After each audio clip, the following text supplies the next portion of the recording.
Healer.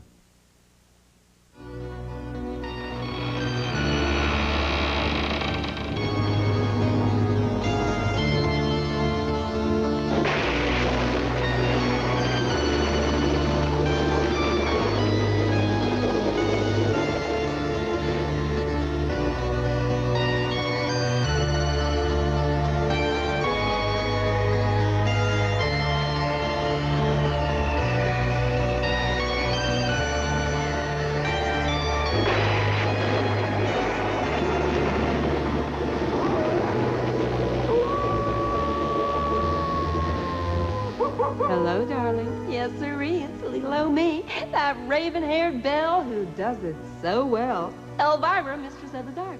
Welcome back to good old movie Macabre. It's something they like to run from time to time when there ain't no hockey game. This time around, we've plucked from our vaults a little treasure called the Monster Club. Let's see, I think it was Teddy Roosevelt who said, "Walk softly, but carry a monster club." I think. Might have been someone else. Anyway, the Monster Club is a ghoulish goulash and stars a couple of Macabre's finest, my pals, John Carradine and Vincent Price. Warning, warning, warning. This motion picture is rated more than X. It's rated X-ray. Well, you know what they say. Forewarned is forearmed. And since most of the characters in this movie have at least 4 arms, you're in good hands. It's the Monster Club on Movie Macabre. Has anyone ever seen Vincent Price in the same movie with Eve Arden? I wonder if they might be the same person.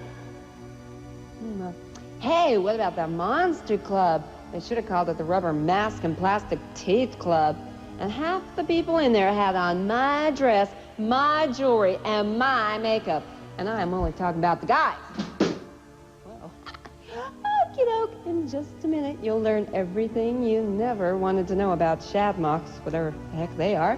But first, we have this to serve up. It's called a commercial.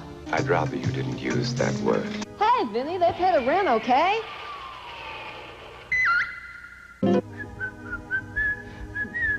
Oh, and hence the term kitty litter. Or should I say kitty littered, past tense. Boy, that little flea farm should have paid closer attention to them Morris the Cat commercials and been a little more finicky about what he ate. Now cut that out, would you? Boy, I hope I don't get a lot of hate mail from cat lovers. After all, pigeons are people too. When E.F. Shadmock whistles, people listen. Boy, does that poor devil ever have a problem with women. Whenever he sees one he likes, he goes, or something like that, and it's all over. What he ought to do is find himself a cute little tea kettle and settle down. Hey, I wonder if Mick Jagger could be one of them Shadmocks.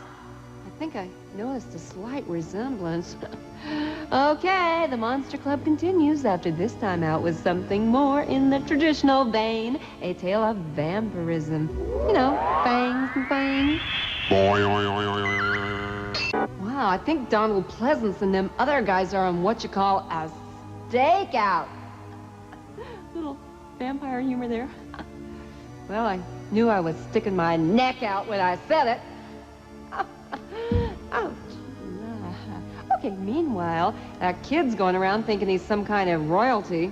Now, let me see. If his mother was a princess and his father was a duke, I think that would make the kid a puke? Sure, why not a stake-proof vest? Makes perfect sense to me. Just when you think you've heard it all, someone comes up with a lame gimmick like a stake-proof vest. That has got to be one of the stupidest things. What are you looking at, kid? Ain't you never seen a Mistress of the Dark before? I think I better get myself a Lear-proof vest. Who let that brat in the studio? Does he belong to you, Randy? Hey, I can hardly wait to see Vinny. But first, we have to shoehorn in a little business. You know, watching this movie's got me to thinking about my own family tree. I remember the time someone came along and shook that tree. and I had a falling out with my relatives. Oh, but seriously, if my daddy was a caddy and my mammy was a chamois, I wonder if I'll turn out to be something weird. You won't become one of us. I won't? Oh, gee, I was hoping I would. I have never felt like I belonged in my whole life. Oh, I know, I've just been a nose pressed up against the window of life. Sign my scrapbook, sign my napkin, sign my plaster cast. Why, it's enough to make a famous person, one like little old moi, want to stay home. Well, we haven't met this so-called Hume Goo yet, but I can already relate to this story. Yeah, it's about people who always go around in a fog.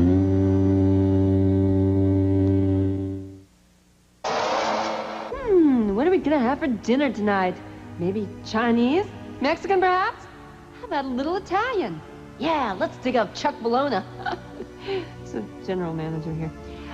You know, I don't usually go around feeling sorry for people. I mean, it ain't exactly my style, but I kind of just got choked up over what happened to that poor Hume Goo chick. I mean, it's a typical story. Some Hollywood hotshot breezes into town in his fancy car, turns the girl's head with all kinds of promises, and then just dumps her with a broken heart.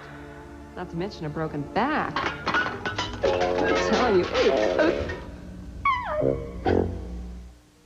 Okay! Oh, boy, that is what you call a real toe tapper there. Enough to put some kickaroo in the old tickaroo, all right. That is my kind of music, and it's my kind of picture. Over. Actually, you know, it wasn't half bad, especially when you consider what we usually run here on the show. Hey, I better be careful. I mean, too many good movies could give the show a bad name. Well, that's about a wrap on Movie Macabre for this time around. The night's still young, the Macabre mobile's all tanked up, and before they holler last call, I will be too. So, until next week, this is Elvira, Mistress of the Dark, leaving you with these pearls of wisdom. It ain't no sin to take off your skin and dance around in your bones. Ow! Oh yeah, one more thing. Unpleasant dreams.